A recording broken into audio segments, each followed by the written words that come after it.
그날 휴대폰 알림음 한 번이 제 인생을 통째로 흔들 줄은 몰랐습니다. 며느리의 단톡방 문자 한 줄.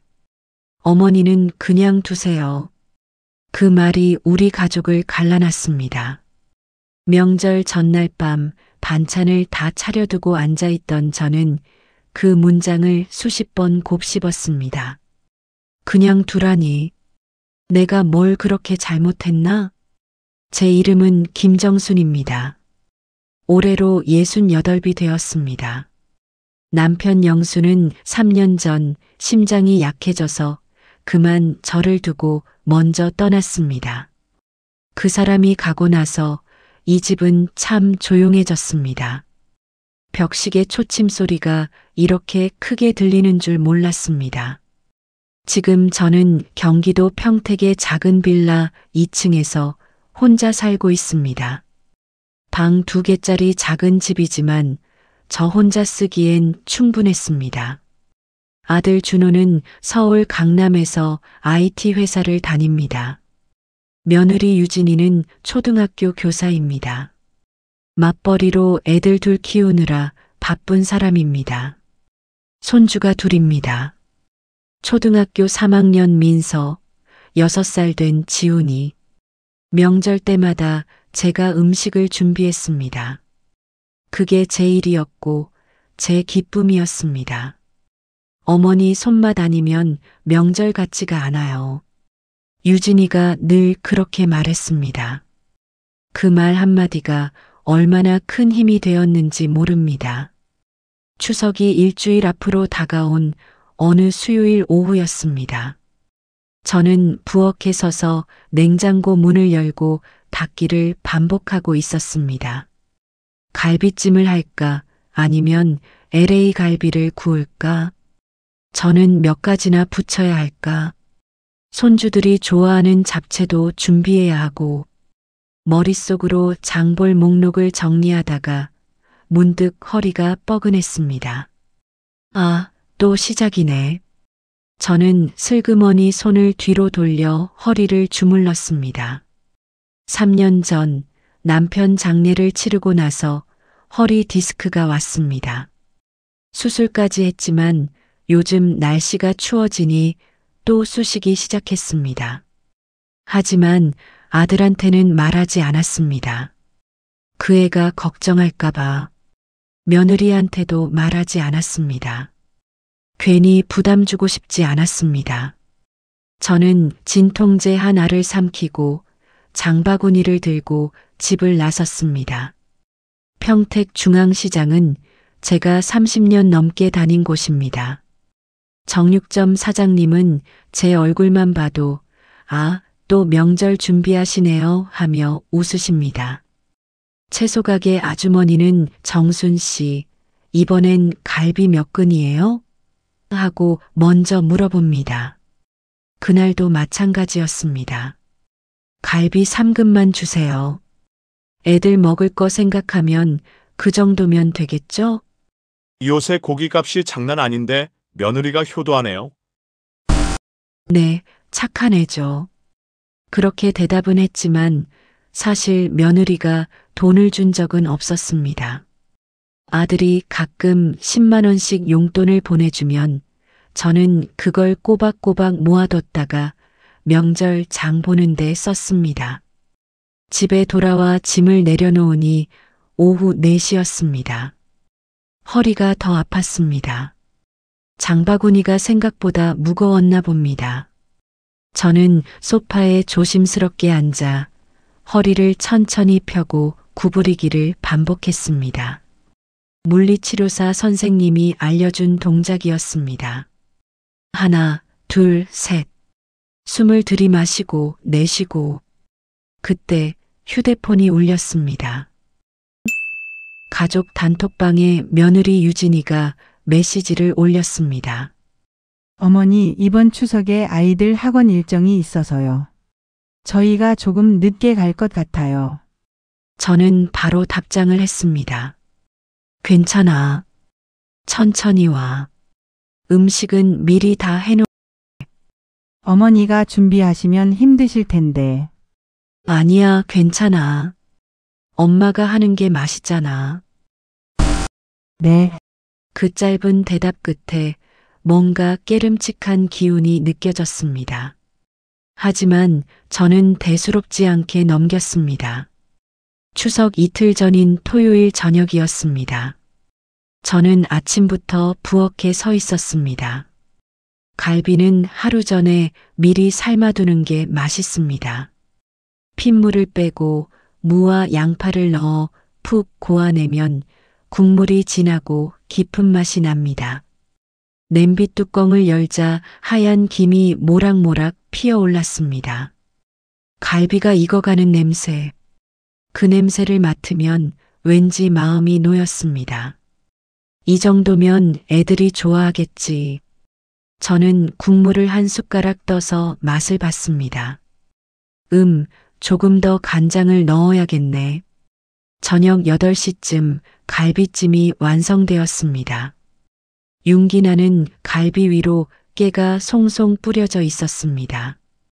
은행도 몇 알 넣고 대추도 올렸습니다. 손주들이 좋아하는 당근과 밤도 빠짐없이 넣었습니다. 저는 그 모습이 예뻐서 사진을 찍었습니다. 찰칵. 휴대폰 사진첩에 저장된 갈비찜 사진을 보니 제 마음도 따뜻해졌습니다. 가족 단톡방에 올려볼까? 손주들이 보면 좋아할 것 같았습니다. 저는 가족 단톡방에 사진을 올렸습니다. 갈비찜 완성. 민서랑 지훈이 좋아하겠지? 메시지를 보낸 뒤 저는 싱크대에서 설거지를 시작했습니다. 그런데 휴대폰 알림이 울렸습니다. 저는 설거지하던 손을 닫고 휴대폰을 들었습니다. 가족 단톡방에 며느리 유진이가 답장을 보냈습니다. 어머니는 그냥 두세요. 그 문장을 본 순간 제 손에서 설거지 수세미가 바닥에 떨어졌습니다. 철썩? 하지만 저는 그 소리를 듣지 못했습니다. 귓가에 윙 하는 소리만 들렸습니다. 어머니는 그냥 두세요? 저는 휴대폰 화면을 멍하니 바라봤습니다. 그 문장을 5번도 넘게 읽었습니다. 읽을수록 그 말이 칼처럼 제 가슴을 찔렀습니다. 그냥 두라고? 내가 뭘 잘못했지? 갈비찜 사진을 올린 게 자랑처럼 보였나? 아니면 나보고 이제 그만하라는 건가? 저는 다시 단톡방을 확인했습니다. 아들 준호는 아무 말도 하지 않았습니다. 읽은 표시만 2개 떠 있었습니다. 저는 휴대폰을 식탁 위에 조심스럽게 내려놓았습니다. 그리고 다시 싱크대로 돌아갔습니다. 남은 설거지를 마저 해야 했습니다. 하지만 손이 떨렸습니다. 그릇을 닦는데 자꾸 손에서 미끄러질 것 같았습니다. 저는 수도꼭지를 잠그고 2 손으로 싱크대를 꽉 잡았습니다. 괜찮아, 김정순. 괜찮아. 하지만 괜찮지 않았습니다. 그날 밤 저는 잠을 이룰 수가 없었습니다. 침대에 누워 천장을 바라봤습니다. 형광등 자국이 희미하게 남아 있었습니다. 며느리의 그 한마디가 머릿속에서 맴돌았습니다. 어머니는 그냥 두세요. 저는 이불을 끌어당겨 얼굴까지 덮었습니다. 어둠 속에서 제 숨소리만 들렸습니다. 내가 뭘 잘못했을까? 갈비찜을 한 게 잘못인가?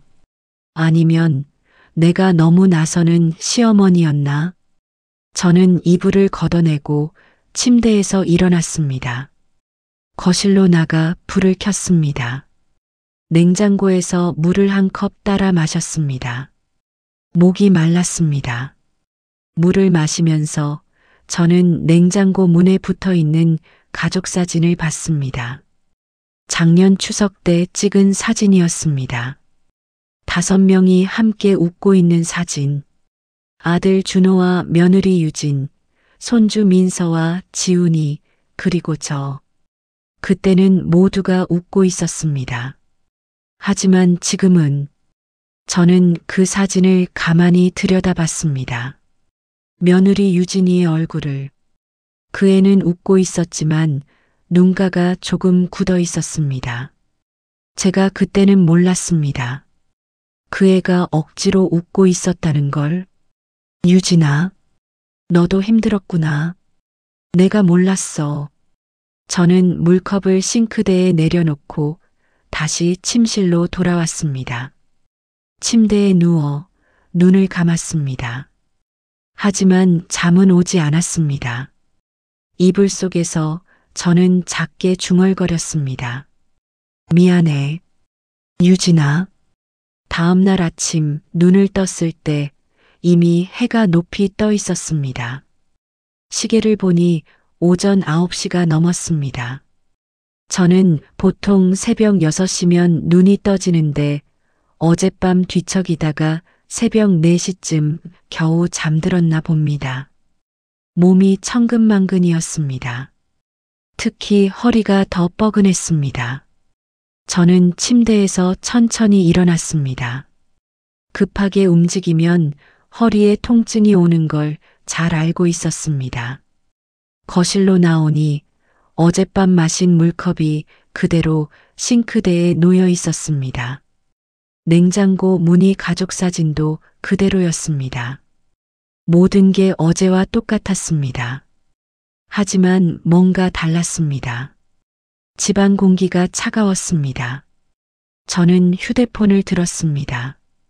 가족 단톡방을 확인했습니다. 어젯밤 이후로 아무도 메시지를 올리지 않았습니다.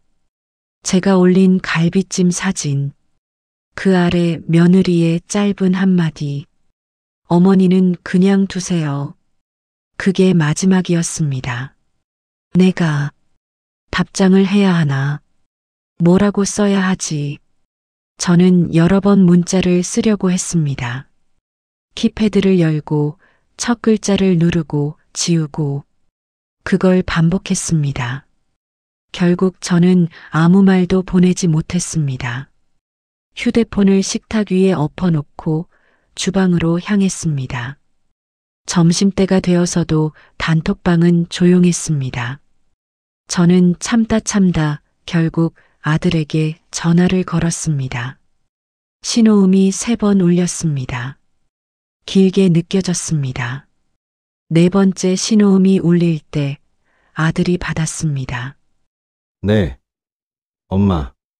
목소리가 피곤해 보였습니다. 저는 최대한 밝은 목소리를 내려고 애썼습니다. 준호야, 바쁘니? 아니요. 괜찮아요. 무슨 일이세요? 아니, 그냥 추석 때 몇 시쯤 올 거니? 아, 그거요. 유진이랑 얘기해봐야 할 것 같은데요. 그 말을 듣는 순간 가슴이 철렁했습니다. 유진이랑 얘기해봐야 한다는 말은 아직 정해지지 않았다는 뜻이었습니다. 그래, 애들 학원 일정 때문에 그런 거니? 네.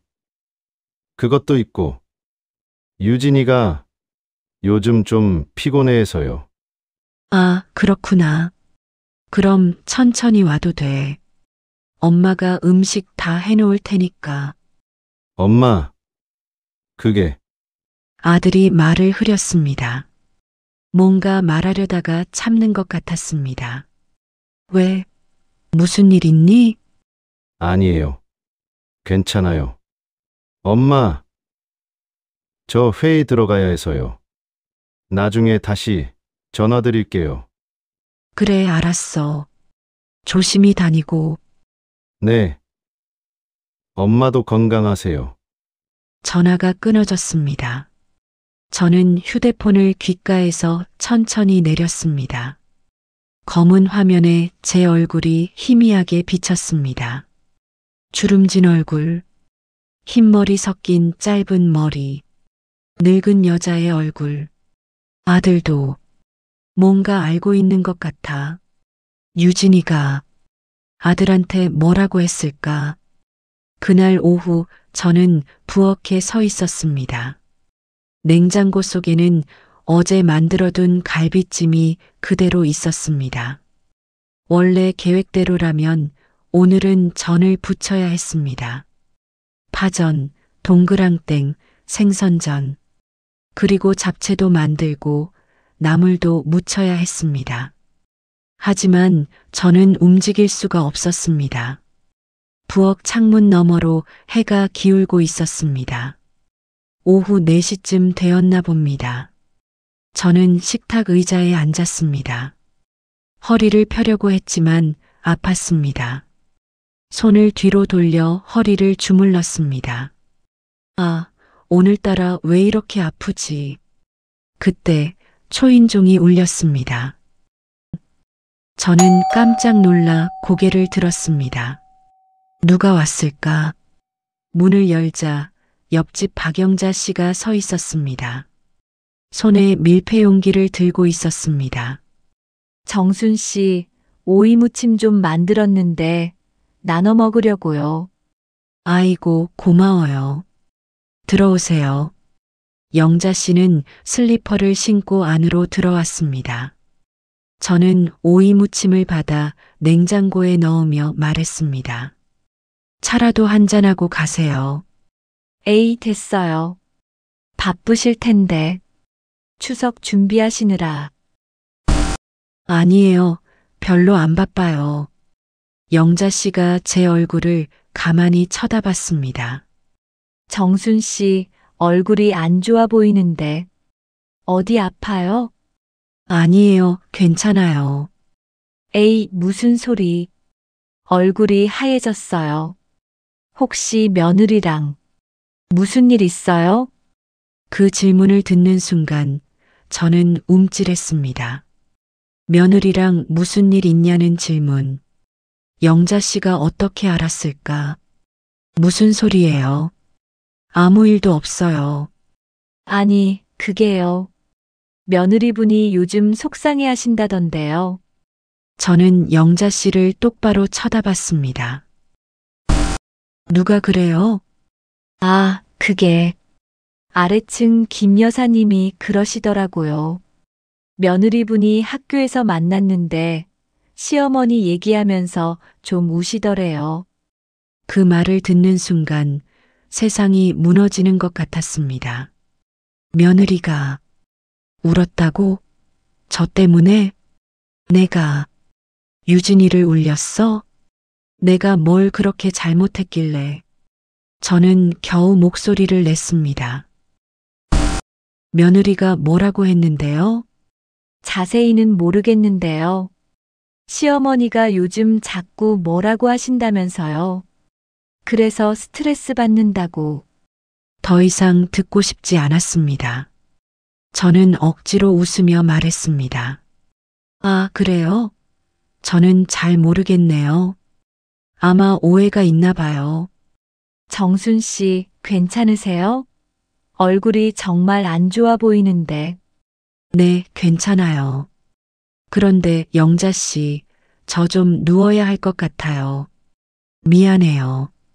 영자 씨는 걱정스러운 표정으로 저를 한 번 더 쳐다보더니 현관문을 나섰습니다.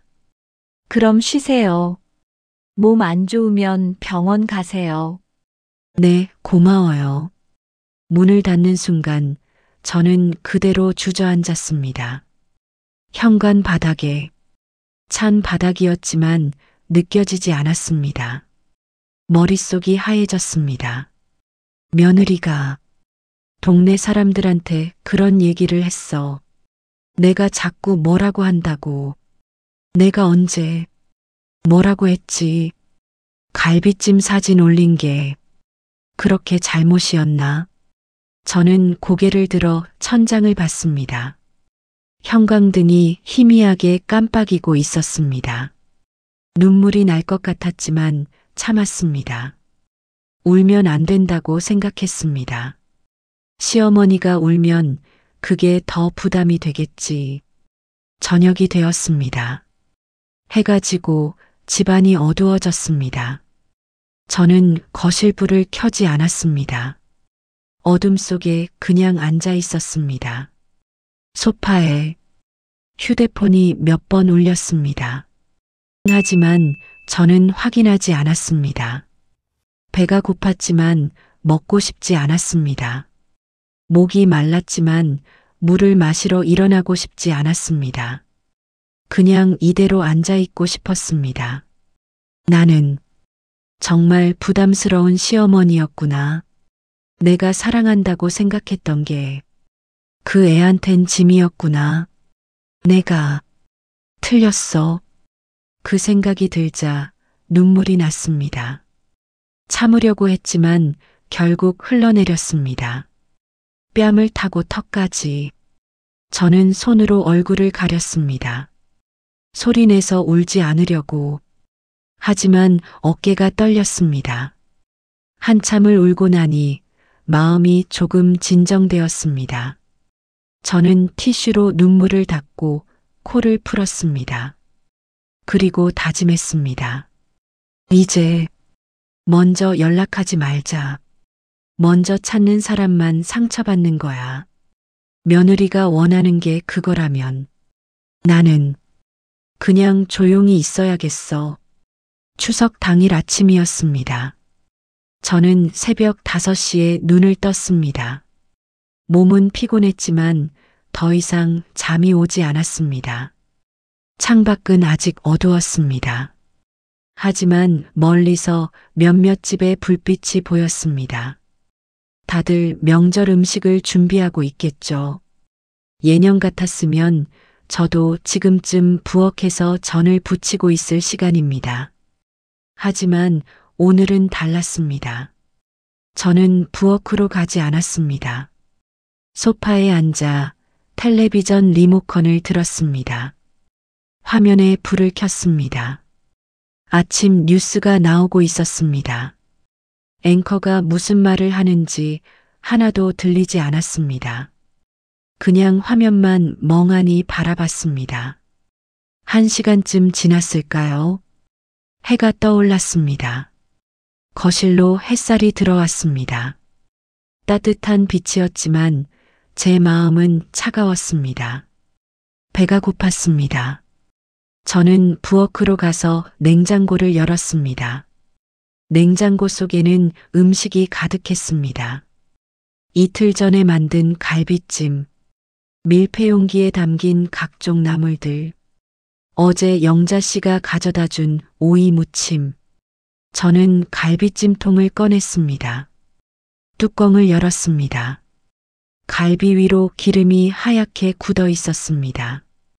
식어버린 갈비찜. 누구도 먹지 않을 갈비찜. 이걸 어떻게 하지? 혼자 먹기엔 너무 많아. 버리기엔 아깝고. 저는 갈비찜통을 다시 냉장고에 넣었습니다. 문을 닫으려는데 눈에 띄는 게 있었습니다. 냉장고 문에 붙어 있는 손주들 사진. 작년 여름에 찍은 사진이었습니다. 민서와 지훈이가 아이스크림을 먹으며 웃고 있는 사진. 저는 그 사진을 가만히 들여다봤습니다. 민서의 앞니가 빠진 모습, 지훈이의 초콜릿 묻은 입. 오전 10시쯤 저는 휴대폰을 들었습니다. 가족 단톡방을 확인했습니다. 어제부터 아무도 메시지를 올리지 않았습니다. 읽음 표시만 3개. 아들, 며느리, 그리고 저. 다른 가족 단톡방들은 시끌벅적하겠죠. 벌써 출발했어요. 조심히 오세요. 엄마가 준비한 음식 사진 보내드릴게요. 하지만 우리 가족 단톡방은 죽은 듯이 조용했습니다. 저는 문자를 쓰려다가 멈췄습니다. 먼저 연락하지 않기로 했잖아. 하지만 손가락은 이미 키패드 위에 있었습니다. 보내지 말자. 먼저 연락하면 또 부담 주는 거야. 참자, 김정순. 저는 휴대폰을 소파 쿠션 밑에 넣었습니다. 보이지 않으면 만지지 않을 거라고 생각했습니다. 하지만 자꾸 신경이 쓰였습니다.